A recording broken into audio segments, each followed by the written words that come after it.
Nos últimos anos, Star Wars vem tentando reencontrar o seu espaço no mundo pop, no mundo nerd, e algumas dessas tentativas não deram tão certo assim. A série de Star Wars Skeleton Crew chegou e essa é uma nova chance para a franquia reganhar o seu espaço que ela merece. Mas será que Skeleton Crew consegue? Então, se você quiser trocar aquela ideia sobre Star Wars e a série Skeleton Crew, o episódio 1 e 2, fica comigo aqui até o final.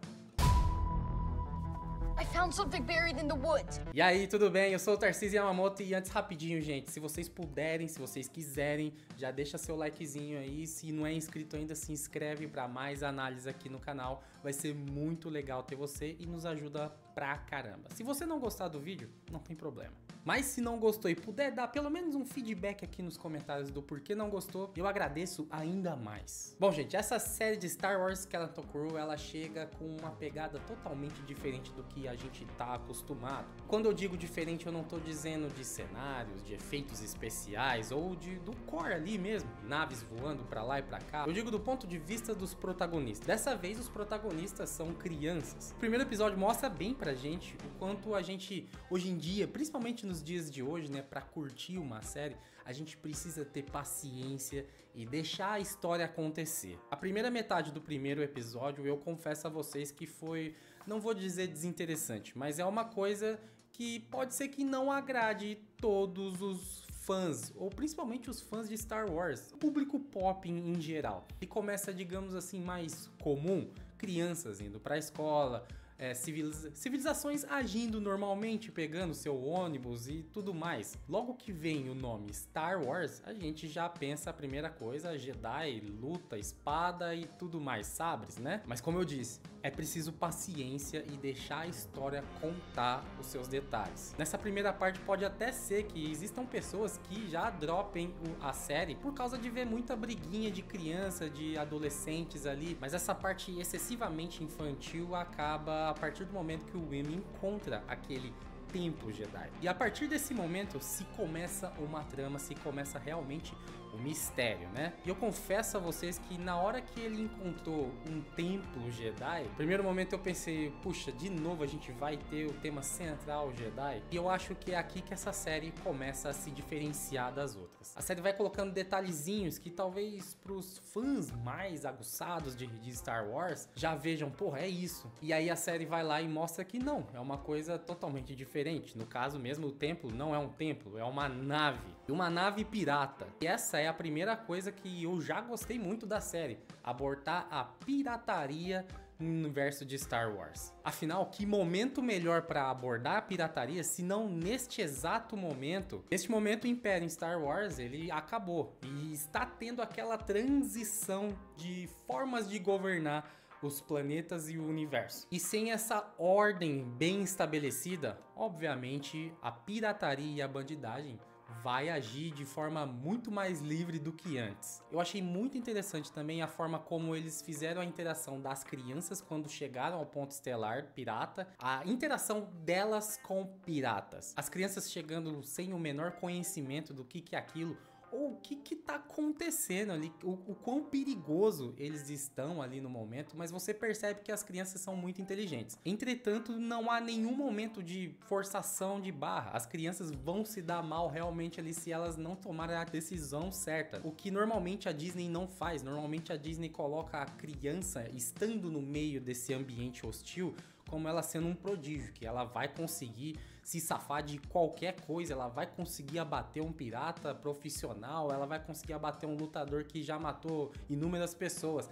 Aqui não aconteceu isso, cara, e eu achei sensacional. E aproveitando que eu estou falando das crianças protagonistas, é importante ressaltar também que essa também é uma parte que exige um pouco de paciência. E eu não digo na questão de paciência para relevar a atuação dos meninos, afinal, muito provavelmente esses são os primeiros trabalhos deles, trabalhos grandes, né? Mas eu digo da química entre os protagonistas ali, as 4 crianças. A química no começo, pelo menos eu, não consegui encontrar. Lá naqueles primeiros minutos do episódio, a minha primeira metade do episódio, eu já comecei a achar a química entre eles um tanto, digamos, chata. Mas é como eu disse no começo da análise, é preciso paciência. Dê paciência para a história se formar. São os 2 primeiros episódios introdutórios para que você finalmente entre de cabeça na história. Quando a trama finalmente começa a se desenrolar, finalmente a gente começa a enxergar faíscas extremamente promissoras de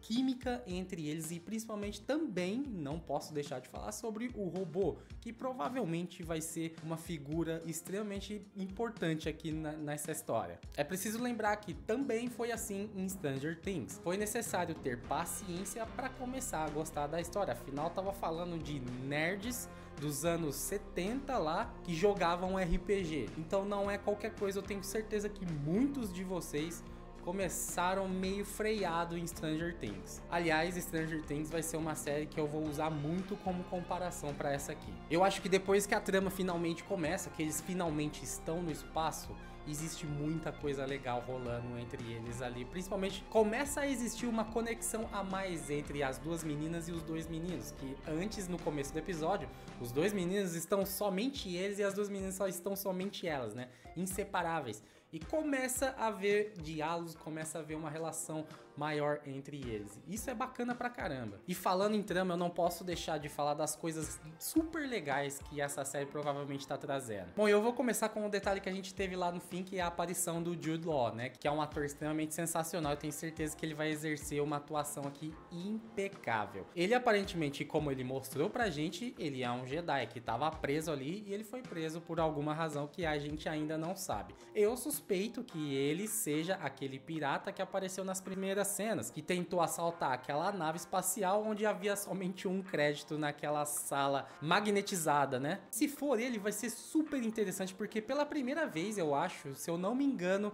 vai ser introduzido um Jedi pirata. E isso pode ser que rendam ações extremamente interessantes, como por exemplo, como a força vai agir dentro dele. Ele é bom ou é ruim? O que ele vai ser considerado? Isso pode ser que seja interessante a gente saber. Também pode nos indicar como vai ser a estrutura dessa jornada dos garotos com o Jude Law, como o Jedi. E parece que vai ser uma estrutura um tanto igual quanto o Stranger Things. Os protagonistas, as crianças vão estar ali, são protagonistas de verdade, mas o Jude Law, ele vai ser o apoio principal deles. Então eu imagino que as crianças vão desenrolar a história, mas para resolver os problemas, o Jedi vai estar ali para ajudar eles. E isso é um formato muito interessante. Mas o mistério mais legal, que pode ser o plot principal aqui dessa primeira temporada, pelo menos, é o planeta dos garotos, o Erearen. Quando você vê as primeiras cenas dos garotos na cidade, vivendo aquela vida pacífica, com aqueles lugares bonitos, cheios de árvores, uma civilização totalmente ordenada, uma civilização evoluída, assim podemos dizer, você logo pensa, cara, isso aqui não é Star Wars. E nesse momento você pode até pensar desse jeito de uma forma crítica, mas depois de você assistir os 2 episódios, você acaba opinando isso de uma forma super interessante e instigante, porque realmente aquilo pode não ser Star Wars. As crianças, elas estão desesperadamente querendo voltar para casa. A primeira pessoa que pergunta para eles aonde eles querem ir é o robô, e o robô não sabe onde é Erearen. Ele dá a ideia de vários outros planetas, mas nenhum é esse. E o androide não saber a localização de um planeta, ou ele é muito recente, ou ele não tá nos registros mesmo. Mas até aí tudo bem, pode ser que ele já estivesse há muitos anos adormecido ali, afinal ele já estava mesmo. Pode ser que o rato que vive saindo da cabeça dele tenha danificado alguma coisa ali. Acontece que quando eles descem no ponto estelar que tá lotado de piratas, eles informam o planeta deles e todo mundo duvida, tira sarro deles. E eles ficam sem entender, afinal eles vieram realmente de lá. Até que um menciona que Erearen é um mito e que existe um tesouro nesse planeta. Bom, e se existe esse mito e existe um tesouro, então já faz todo sentido essa nave pirata tá ali escondida, né? E depois que você começa a ter essas revelações que Erearen, o planeta dos garotos, é um mito, que ninguém conhece e ninguém sabe aonde é, e que os créditos, inclusive que o Wim tava segurando, é super valorizado entre eles ali. Eles olham e falam, meu Deus, onde você conseguiu isso? Depois que você assiste os 2 episódios, você começa a perceber que, opa, tem coisa esquisita aqui nesse planeta. E se você repara bem, realmente esquisito é o nome da onde eles vieram.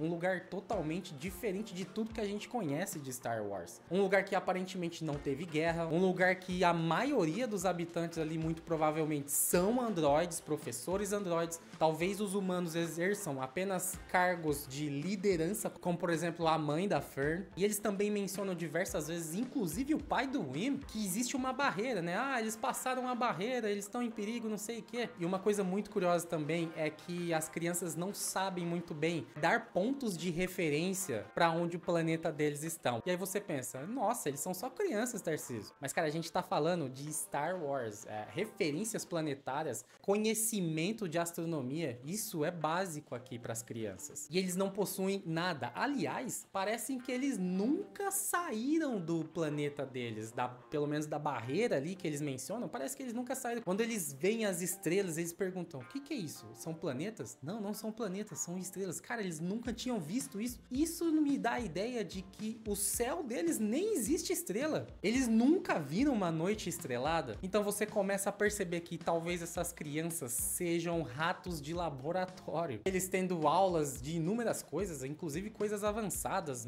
números, estatísticas, análise de dados e tudo mais. E talvez não sejam só as crianças os aprisionados dentro desse planeta, ou talvez nem seja um planeta, talvez seja uma nave, talvez seja uma coisa extremamente minúscula, talvez exista apenas aquela cidade neste planeta. Enfim, 2 episódios e olha quanta teoria gostosa já deu pra fazer aqui. E isso mostra o quão promissora é essa série. Enfim, pra concluir a análise desses 2 primeiros episódios. A primeira metade do primeiro episódio, realmente você tende a exercer um pouco a sua paciência. Dê a chance pra história contar a sua história. Mas depois da primeira metade do primeiro episódio, a coisa vai fácil. E o segundo episódio é fascinante e muito instigante. A comparação com Stranger Things, sim, é muito válida. Ainda não dá pra falar que será da mesma qualidade de Stranger Things, mas é promissora. Dá pra esperar alguma coisinha aqui sim. Existe uma luz no fim do túnel pra franquia de Star Wars. E é muito bom ver uma série de Star Wars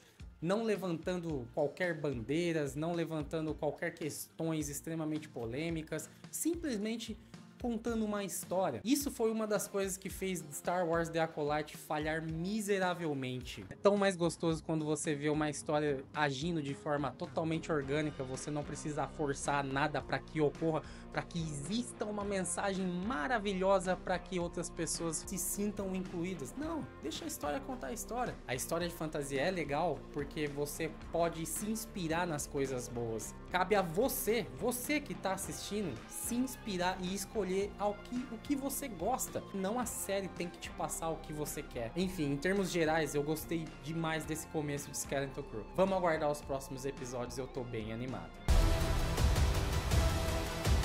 E é isso, gente. Tá aí a minha análise de Skeleton Crew. Eu quero saber se você assistiu já os 2 primeiros episódios. Se você não assistiu, por que não assistiu? Eu quero saber também, me conta aqui nos comentários. E se você já assistiu, me deixa as suas impressões aqui. Vamos trocar essa ideia aqui, rapaziada. Meus amigos e amigas, eu espero de verdade que vocês tenham gostado desse vídeo de análise aqui. Aqui já tá passando mais 2 vidinhos, caso você queira assistir mais conteúdo nosso aí, eles são bem legais também. Se não deu o like ainda, não se inscreveu, esse é o momento, vai aí antes que você esquece. Se você gostou, se você não gostou, pelo menos me deixe sabendo o porquê não gostou. Vai ser muito bom para eu conseguir sempre melhorar aqui. Mais uma vez, muito obrigado. Eu sou Tarcísio Yamamoto. E a gente se vê no próximo vídeo aqui no canal. Valeu e fui!